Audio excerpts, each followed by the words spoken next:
I think there's something special about the show for me personally, of Within the Lines, and I think it is a culmination of a lot of the work that I've put in to explore new ideas. I've been really known for a lot of the beach and umbrellas and oceanscapes, and I wanted to expand and kind of get deeper into abstractions and ideas that were just not as obvious, and things that we hadn't really seen before. I started to look for those kind of curves and patterns and ideas that helped me form that unified theme.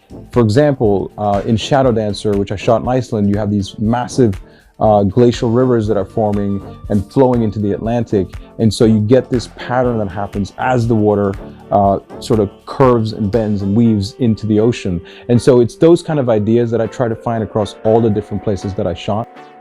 There's a lot of things going through my mind when I first take off. And I think one, it's, being excited of being in the shoot and getting nervous about kind of what's to come. Once we're off, it's about exploring the terrain, finding those unique ideas that we see, and coordinating with the pilot in real time and kind of getting on location. A really skilled helicopter pilot will turn the aircraft on its side so I can stick my cameras out, and then it becomes a sort of dance where we're communicating, talking, and the shoot's developing in real time.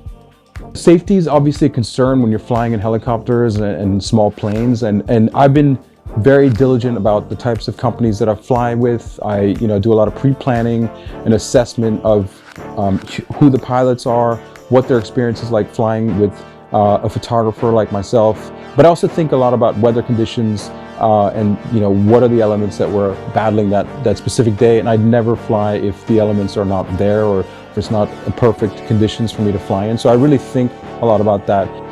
For me, I'd love people to walk away from this and have their own take on what nature, landscapes, our own interplay with the world that we live in, and think about that perspective that you may have and you can show, and that's kind of what I wanted to share.